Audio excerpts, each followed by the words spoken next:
A team of scientists is looking to unravel the mysteries of the big cats. Here in South Africa, they're on the trail of her most formidable felines. It really is the front line where the action goes on, where these animals have got to protect their territories. And in London, they'll be dissecting a lion alongside a tiger.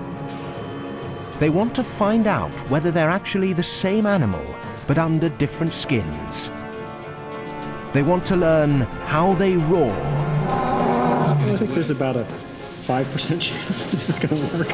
And they want to see the powerful anatomy that makes them such extraordinarily successful predators. So what we have here is a nice soft pussycat paw. But when this animal wants to, it pops out the switchblade. And here we have the danger zone.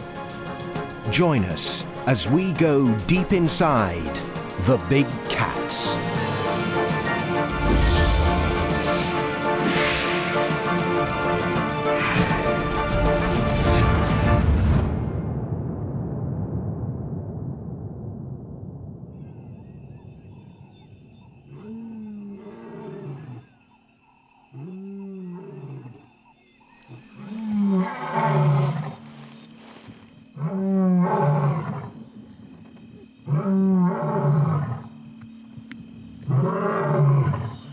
That is a truly fearsome sound.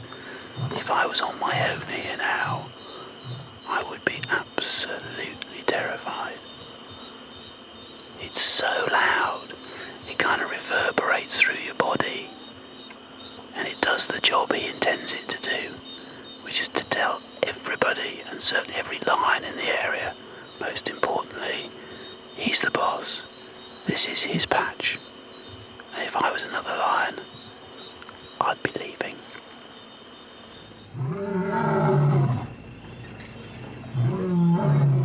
The roar is a defining feature of big cats that separates them from their smaller domestic cousins.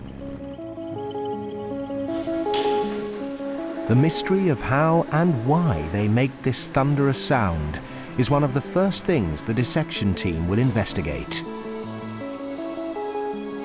This lion and tiger, who both sadly died in British zoos, have been brought here to London's Royal Veterinary College for a post-mortem. A team of anatomists will look under the skin of these mighty predators to reveal how they work. Biologist Tecumseh Fitch has a special interest in how animals produce sounds. That larynx is going to be right near the surface. Yeah, I can feel it here. You can get it? He shares this obsession with another vocal enthusiast, Joy Reidenberg. Oh, thank you. She rarely passes up the opportunity to investigate the larynx of a new animal. They're both trying to understand how big cats roar. The anatomy of this animal is actually much more similar to that of a human being than it is to that of a domestic house cat. So while in most respects this animal is very similar to your pussycat at home, in this respect, these big cats, the roaring cats like tigers and lions, are actually quite unique in a way that's very similar to that of our own vocal anatomy. The domestic cat makes its purring sound by vibrating the vocal cords in its larynx or voice box. The lion's larynx is much bigger, and it sits lower down the throat, just like ours. The larynx is here. This is the top of the larynx right there. Yeah. Just to give you a sense, if you were holding a human voice box, mine would be about this big. Okay, so look at this thing. These muscles, when they tense, they pull the whole apparatus down like that. So what this does essentially is elongates the distance between the vocal folds here and the mouth of the animal. That long tube, the longer the tube is, the lower the frequencies are. And the lower the frequencies are what gives the roar this very impressive, large sound.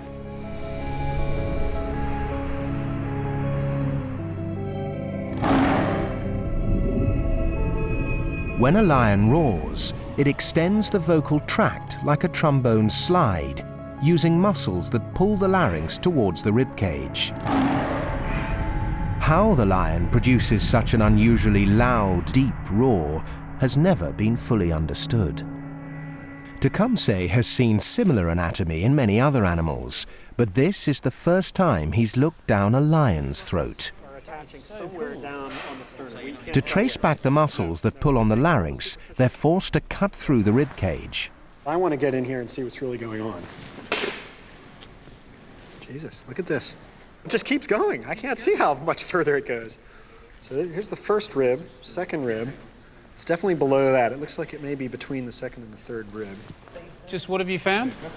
The muscles that pull the larynx down are attached much deeper than I've ever seen in any other animal. And they seem to go halfway down into the chest, which would enable it to pull the larynx down much further than we would have thought was actually physically possible. I have never seen anything like this. So all the animals I've dissected, these muscles attach at the top. They don't go all the way down. Yeah, here it is. I can't believe this. We're making a scientific discovery on TV. That never happens, does it? To fully understand these big cats, Mark and Joy will be doing observations and experiments in the wild.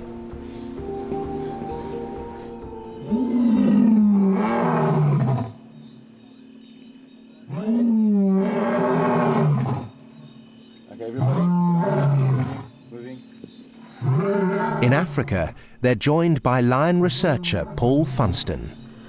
Whoa, that was really scary. He was right behind us. He was right next to us. Right close by, yeah. Not being able to see him and to hear him that loudly right behind us. It was very scary.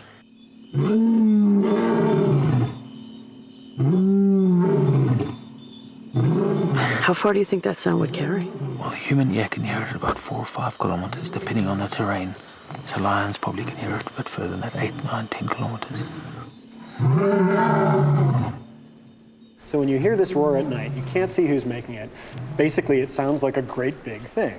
And by pulling it just a little bit lower, it can sound that much bigger, that much more fearsome, and thus defend its territory that much more effectively, or perhaps attract mates that much more effectively. So it's a beautiful example of a gradualistic Darwinian adaptation where it looks like at least this individual lion has figured out a trick, a dirty trick to enable it to go even further than an ordinary mammal would.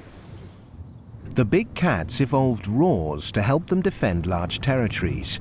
So how would a lion react to the sound of an intruder? At Velgevonden Game Reserve in South Africa, the scientists are setting up an experiment to find out.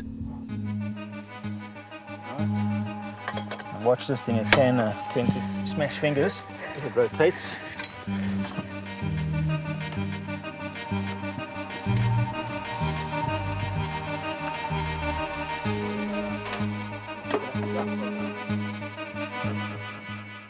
We've got one of the male lions behind us in the road, and back behind us over there in a tree we've set up some loudspeakers to play another male's roar, a roar from an intruder male that could be coming in here to try and take over his territory and see what happens.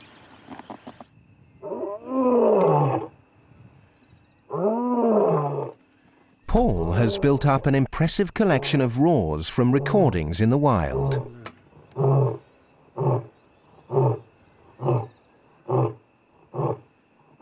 So is it more of a stay away or more of an invitation, I want to challenge you?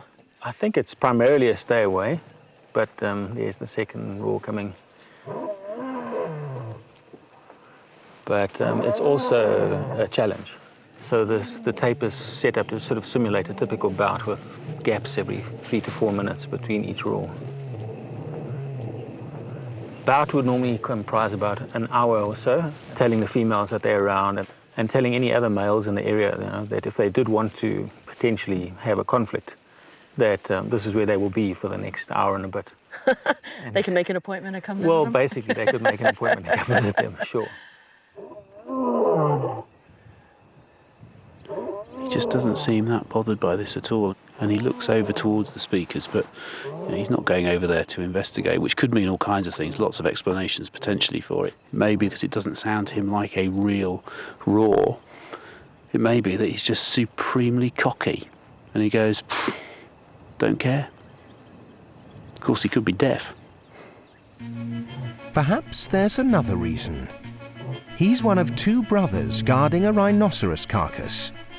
A few days ago, this rhino was struck by lightning, and they've been feeding off it ever since. So he's probably reluctant to abandon a rather maggot-infested lunch. So we're going to change the sound to a buffalo calf in distress, so a prey call, and see if he is more motivated by hunger than defending his territory.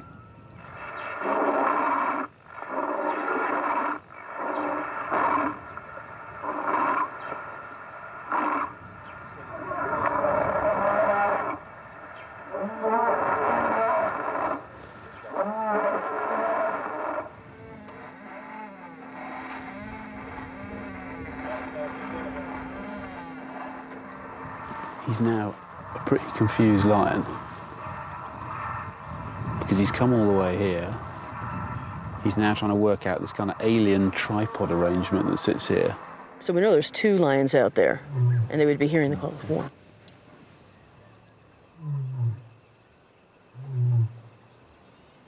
So he's now making the contact call.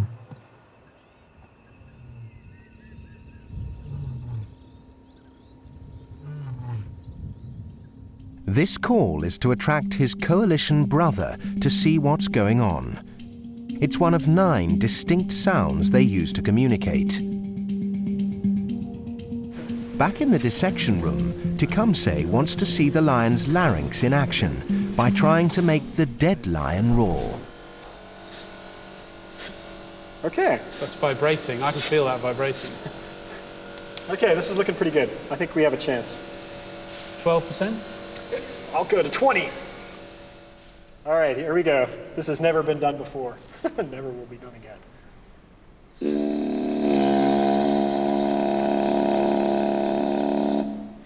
Yes! Okay. By pulling the larynx, Tecumseh's shown how the lion makes its roar sound so terrifying. And as we're going to find out, there's good reason to be frightened.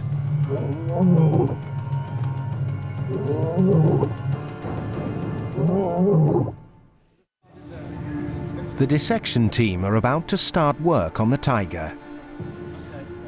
They want to investigate how these big cats are built to kill. But it's interesting, isn't it? When you pull back the legs here, you go from, yes, you can imagine this being camouflaged within a jungle or kind of tree setting, but this, all this white, is like sticking up a huge great flag, isn't it? As soon as you start running to something, or you see just masses of white underneath, is that not a bit of a giveaway? But when they're still in the forest, you've got the dappled light coming through the trees, and you won't see the tiger. You could probably walk up to it and fall over it before it, you'd notice it, because they just completely blend into the background. Whereas cats that live in open country like the lion tend to have uniform coloured coats because that helps them blend into their environment better. Cats mimic their habitats with an impressive array of coats. But they've all evolved from a single ancestor. 60 million years ago, a new group of mammals emerges on the tree of life, the carnivora, and it soon splits into 2 key branches. The dog-like animals, bears, seals, and true dogs, and the cat-like animals, meerkats, hyenas, and the true cats. The lion and tiger branches split apart about 4 million years ago.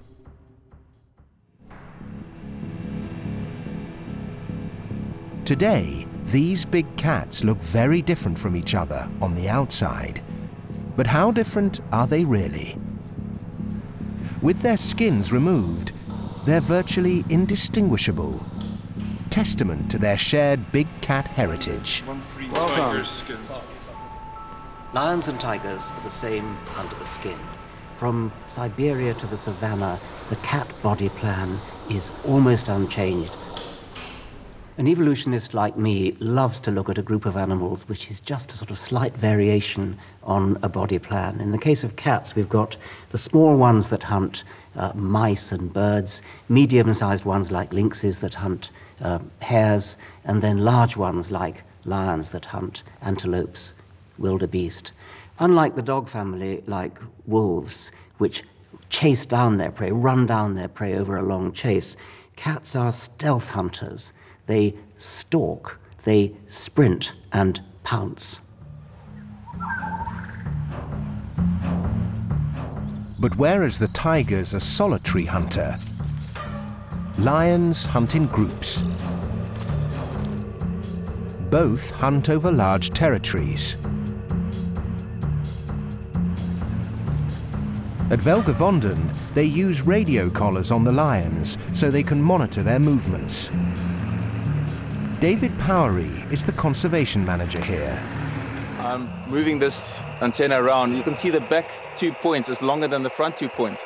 So basically it comes down to trigonometry. It creates a triangle, and the direction as I move around and I pick up a beeping sound, it gives me a fair idea of which direction she is in. And what kind of distance is this working over? Roughly about 1 kilometer would be a fair distance to try and find it. But this is a pretty big reserve, so is it still a bit trying to find a needle in the haystack? Absolutely, yeah. With 36,000 hectares, needle in a haystack is very much a thing. But like same as humans, lions is animals of habit. They like to frequent the same areas at the same time. So hopefully we can try and track her down the way and see where she is. Surprisingly, just 17 lions live inside this entire reserve. Only an area this big can contain enough animals for the lions to hunt and eat. This is a massively important food resource. And this is classic. Look at the little one at the back. The little calf, very vulnerable to a lion predator that will pick these off for lunch. The first stage in the anatomy of the kill is the stalk. Fur coats keep the big cats as hidden as possible during the day, but they prefer to creep up under the cover of darkness. This hunting strategy demands perfect night vision. The eyes are very unusual because unlike human eyes, they have a very reflective part in the back of the eye. This is a full eye here, and this is an eye that's been cut in half. And as you look inside, this is the lens. You can pull that out right here. That's the lens, and they use that for focusing. And in the very back of the eye, you see this green area right here. That's used for reflecting the light. So these animals are very good nocturnal hunters because at night, when there's very little light around, they need to amplify that amount of light. So the light that comes in is then reflected off that surface and gives them a better ability to see at night. And you can actually see this if you shine a light at a cat in a dark alley. You'll see those eyes shine back at you. It's the same thing. While some prey animals have also evolved glowing eyes to help them spot lurking predators, cats' eyes have developed other advantages. And you see the cornea in the front, which sticks way out, which gives them the ability to see wider around. In fact, they have binocular vision because their eyes are pretty close to the front of their head. Whilst a herbivore has its eyes on the side of its head, allowing it to see who's behind, a lion's eyes both point forward, better for judging speed and distance as it focuses on its prey. Now the lion enters the next stage in the anatomy of the kill, the chase. The lion relies on massive muscles attached to almost free-floating shoulder blades that give it a long, powerful stride.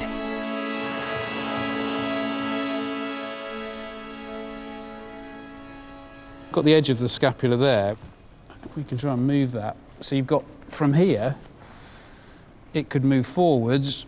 That's incredible. That's about 15 centimetres or more. I can move it. Look at that.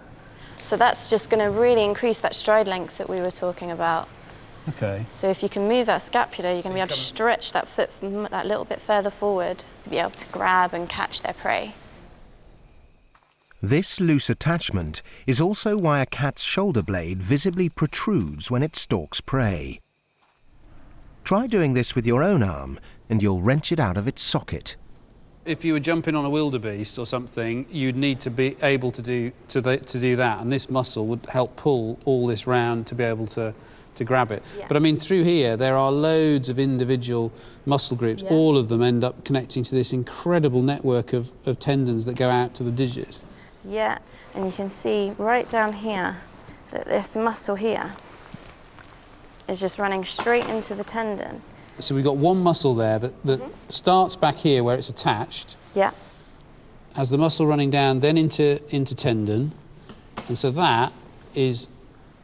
It's all these ones just here, so that's going to extend and splay out the toes. So I'm doing nothing now but holding its radius and ulna here, and then if I pull on this muscle and on the tendons, that is the action it's doing. It's these tendons that transmit the power in the arm muscles into a vice-like grip. So when that muscle contracts, it looks like a tiny little muscle. It's doing that. It's run, run, run, kill, and that's all it needs to do with its forearms. Story. Nothing illustrates this better than this video clip from India of a tranquilizer darting expedition that missed its target.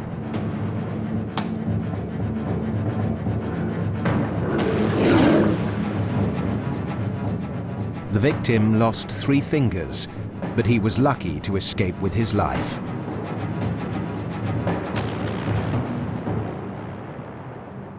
When the rangers at Velgevonden Game Reserve dart their lions, they leave nothing to chance. We've got signal. David has located the lioness he was looking for earlier. One basic thing for tonight is safety first, please, everybody. At all times, stay within the confines of the vehicles. Do not stand up, because you'll single yourself out. These lions are going to be agitated, especially once the dart is in. That lioness is going to be in pain. The other lions are going to react. So at all times, please stay within the vehicles and only move forward once called. The lioness needs to be darted so her old radio collar can be replaced. Any questions from your side? No. Cool. Okay, let's get on with it. Let's go and enjoy it.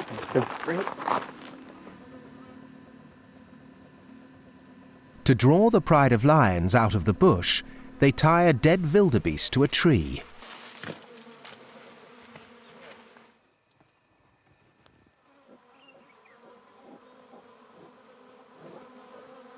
Okay, what is that called?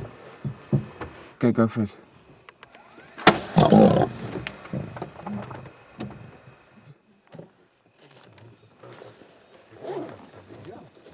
After a few minutes, the dart starts to take effect.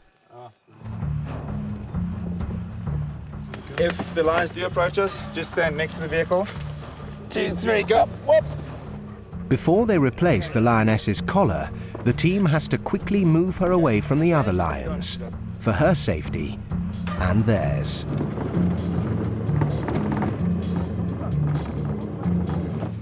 Okay. What's that hit? Yeah. Down, baby. Yeah. 1, 2, 3. That's okay. Okay. Mark is a vet and has handled plenty of domestic cats, but he's never been this close to a wild lion before. This collar, you want to make sure it stays in place. So if it's too tight, it'll stick on the side of the neck. Too loose, it'll come off the neck. Whilst the female is still sedated, Joy and Mark can take the opportunity to examine her killing anatomy up close. They should have an hour before she wakes up. She's obviously feeding. Massive muscles too. This is the shoulder blade here. Yeah. This is the arm, humerus, forearm, wrist, and all the way down to the fingers, including these nails that are really incredible. Yeah, they're massive, and the dew claw is really important as well. I mean, that's around here that you don't see so easily. But look at the size of that. That's absolutely massive, isn't it? I mean, if you ended up as a prey animal with those stuck in your skin, you don't stand much chance at all, do you? What's the function of a dew claw? For just, I mean, use for hanging on when you're grappling with something, but also, I mean, it's almost like using it like a thumb. Because when you're getting hold of things, you see this in pet dogs and cats, but, they'll get hold of things and they'll actually stick the dew claw in as a way of fixing something to be able to then, eat it or chew on it. So it's a really, really important part of their anatomy. So this is like a big... Like the lion's other claws, the dew claw is usually kept hidden away. This ensures that it stays razor sharp during the chase, only emerging as the final attack is launched.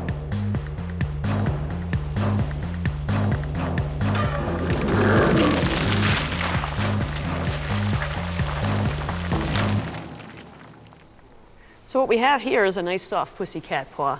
Looks very cuddly, but when this animal wants to, it pops out the switchblade, and here we have the danger zone. If we turn it around and look at the other side of the animal, we can see the anatomy involved in retracting a claw. If we pull on this muscle from the top, we see that the whole toe moves upward. From this position, we can pull it up, just like a marionette. And then we can also pull it down with this muscle's tendon, which is coming underneath the foot. And that pulls the toe down. And we can wiggle that finger back and forth, just like we wiggle our fingers back and forth. But what we can't do is take our nail and protract it out to make the claw stick out. Our nail is always stuck here. But if you hold this in tension and at the same time pull from the muscle on the bottom, what happens is the claw protracts out. That's called protraction, when the claw sticks out like that. The natural rest position is here in retraction. But when they want to stick it out, they have to pull on both of these muscles at the same time to cause the switchblade to pull out. And then you get this very long extension of that claw. And that's the weapon. That's unsheathing the sword for these guys. The big cat's paws with their deadly claws can bring down the largest prey. It's now time for the final act in the anatomy of the kill.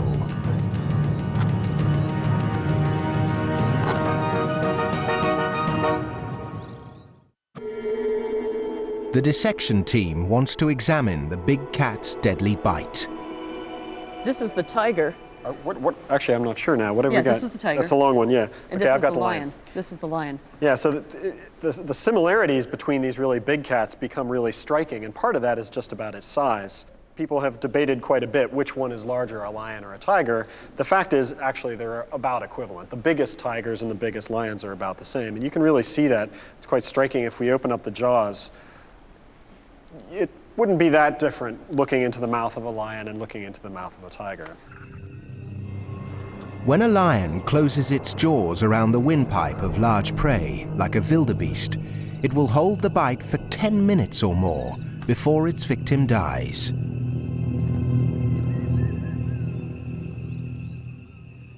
In South Africa, Mark and Joy have a chance to study the anaesthetized lion's head. But teeth-wise, that's a pretty good mouth, apart from those lesions on the tongue. You do get a sense of how rough this is for grooming and stripping meat off. But the muscles in this head to be able to kill and also to rip the pieces of meat that it needs to eat off the carcass, absolutely massive. If you try and lift this head, this is an enormous weight in here. The thing that's really striking about this animal's head are these gigantic muscles, these vast muscles. On us, if you look on the side of your mouth, this thing is the equivalent of this muscle. This muscle on us also exists. It's this tiny little thing that you can kind of see tensing, but it's just a little sheet of muscle in comparison to this muscle. Can you imagine the huge power in the muscles to be able to direct these canines right through the neck, the killing bite? So these would actually puncture into the flesh and tear it. Yeah, right? absolutely. Once he's down to the business of turning this prey into a meal, it goes into scissor mode. So these are these cutting teeth. These are called carnassials, and they basically are quite sharp. They have a sharp edge. So two blades are in close contact so that they're really rubbing up against one another and slice very neatly and very effectively through a piece of tissue. But you don't really want these making contact when you're making that killing bite. You don't want to have them run up against each other and perhaps even shatter the tooth. If the sharp back teeth come into contact when a lion makes its powerful killing bite, the result would be a dental disaster.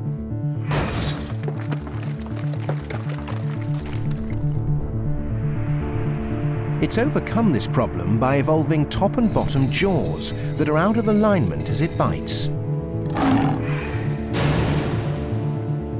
And when the lion needs to eat, the jaws slide against each other to slice like a pair of scissors. The anaesthetized lioness is ready for the antidote to wake her up. Mark and Joy return to the dead wildebeest that was originally used to lure the lions out of the bush. They hope to see those carnassial teeth in action.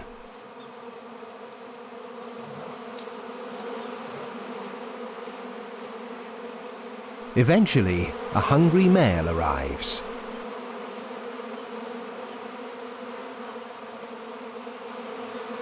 But he senses something's wrong with this easy takeaway meal. He's right.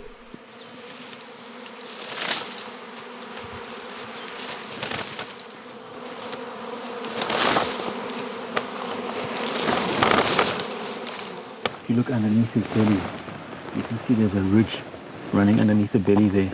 And this flap of skin called the lingual fold. And so basically that skin is folded in like this. And as the lion engorges, the skin folds open. So it allows the stomach to distend. Wow. So that's an adaptation for filling the belly to engorged. They can eat about 30% of their body weight in one sitting. So 50, 60 kilograms of meat.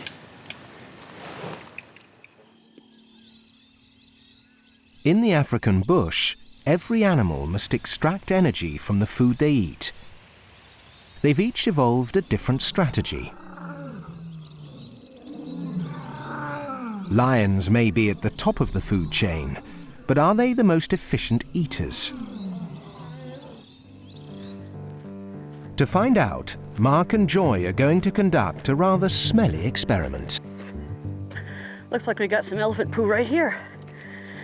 Okay, let's get a sample of this. Joy's hot on the heels of the herbivores. Elephants eat more or less anything in their path, and what goes in determines what comes out.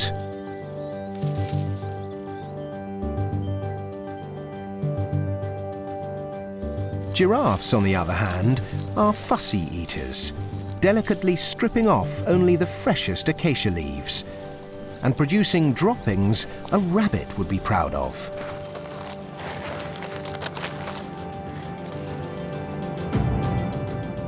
Mark has drawn the short straw, the king of the carnivores. It eats only every few days and is reputed to produce some of the smelliest specimens in the bush.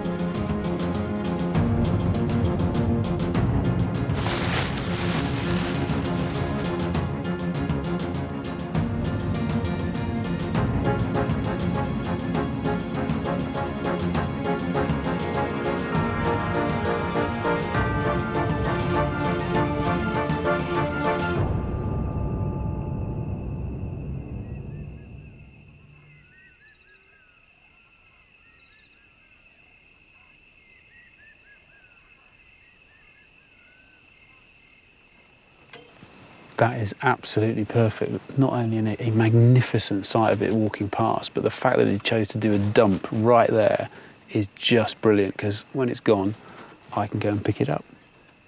I can smell it from here. That's not good. If you get a nice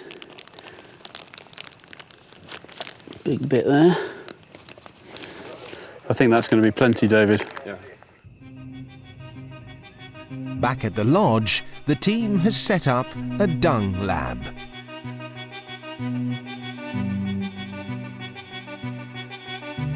Burning the samples in a bomb calorimeter, animal physiologist Eddie Webb measures how much heat is produced. Temperature is 2.57. Which tells him how much energy each animal has extracted from its food. Okay, so in terms of energy of the food goes in compared to energy in the faeces at the end of digestion, how are the test results coming out? The wildebeest extracts about 40% of the energy ingested, compared to the zebra that extracts about 50%. How does the lion sample compare?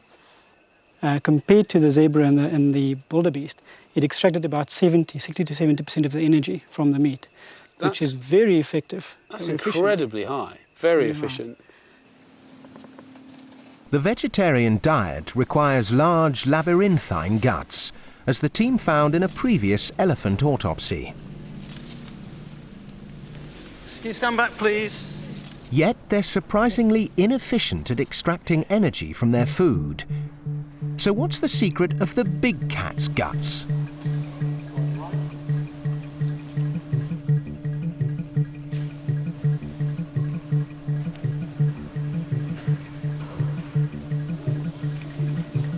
When you compare it with like a herbivore, which has an incredibly complicated digestive system, this actually is just very simple, isn't it? We've got stomach and a whole load of pipe work to do all the absorption. and then to produce feces at the end. End of story. Yeah, but because meat's so easy to digest, you don't need a very long tube to digest it in. So compared with a herbivore, this is a very, very short gut. And that's a function of being so high up the food chain, that your food is already pretty well processed from the difficult to digest stuff which the herbivores have already done for you. Lions spend most of the day sleeping after feasting on a kill. It seems like the perfect strategy. As meat-eaters, lions let their prey's guts do the hard work of processing low-energy food. That way, the lion stays lean and mean, building up powerful muscle to hunt down their prey.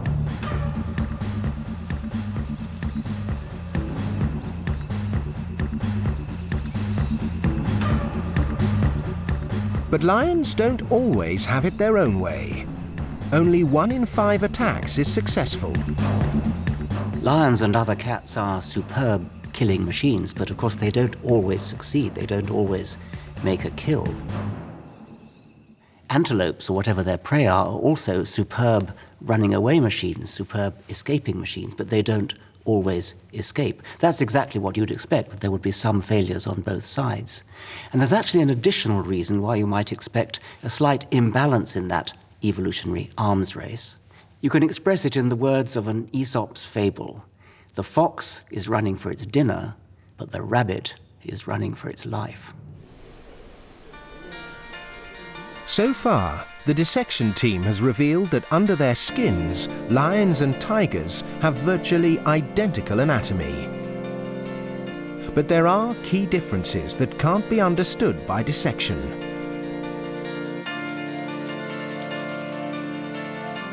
Tigers and most other cats lead solitary lives, whereas lions live in unique family groups. The team now wants to investigate the anatomy of the pride.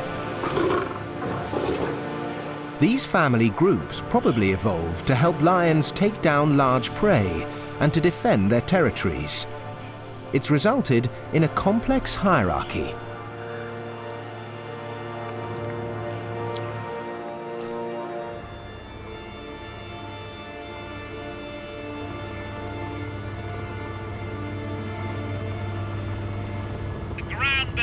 Is the location for some extreme turf wars between lions. We're flying over one territory now, held by a coalition of 2 huge, magnificent males. But the boundary between their territory and the next one is this valley down here in this river system. On the other side of that valley is another territory held by a coalition of 2 other younger males. And it really is the front line where the action goes on, because their territory is where they get their food and they get their mates to be able to reproduce.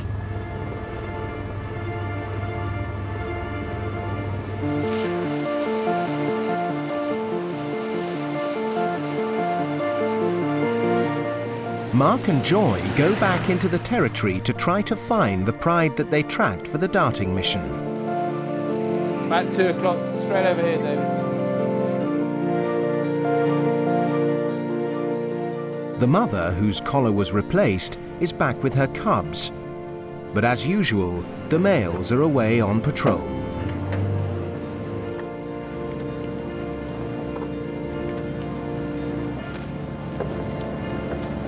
The males form bands of brothers who work together to defend their kingdom against rival males from neighbouring territories. There, under the tree here. Stop there. There they are. There's our 2 males. They are the kings of this place. Absolutely awesome. God, look at the testicles on that. How does this guy fit into the male coalition and the whole pride? He's the big male, as we call him, the induna, or the boss around here, or main peanut in the packet. But he's the dominant male, and he'll actually mount the other male sometimes as a show of dominance over the other male. Wow. Which is quite unusual. And how old do you think he is? He's roughly about 8 years old, so he's in prime of his life. But at this stage, he's separate from the pride. So assume these 2 males are busy marking their territories. They're busy going around the entire boundary, making sure there's no other males in the area.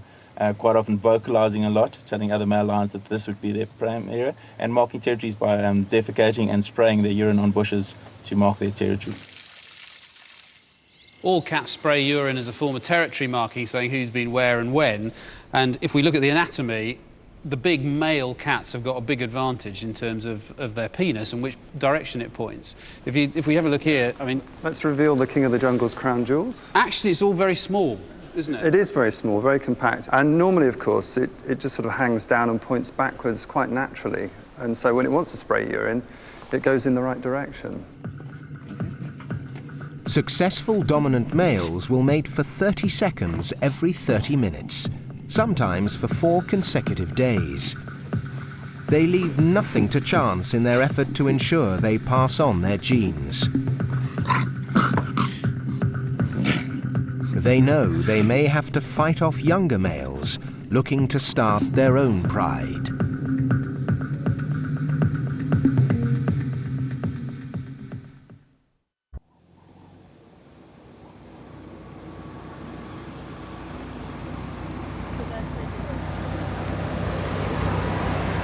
Across the river, on the other side of the Velgevonden Game Reserve, is the rival male coalition.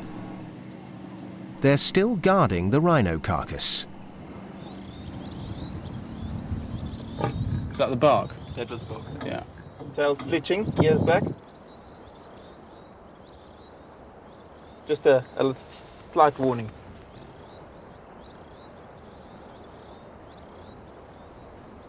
These are 2 young male lions, 2 different mothers but the same father, roughly about 5 years old. They've taken over this territory in the southern part of the reserve roughly about 2 months ago. As you can see, very young males. Manes looks like they haven't shaved for about 2 weeks. But up and coming, they're also starting to get a bit more dark. You can see the one's got a darker mane than the other. Normally that's a sign of dominance.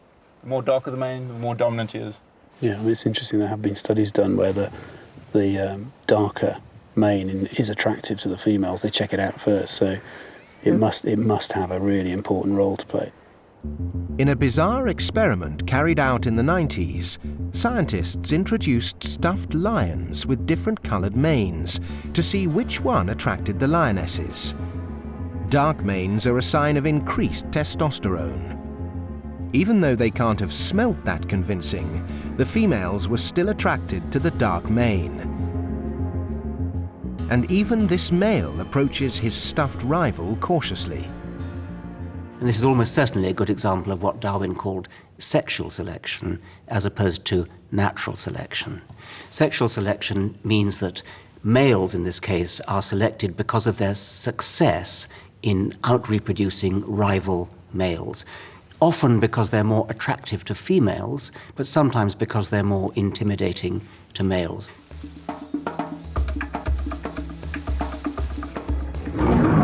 Females need to choose the most dominant, dark-maned, testosterone-rich male for a very important reason. In the cats, in the big cats in particular, there's a lot of male infanticide.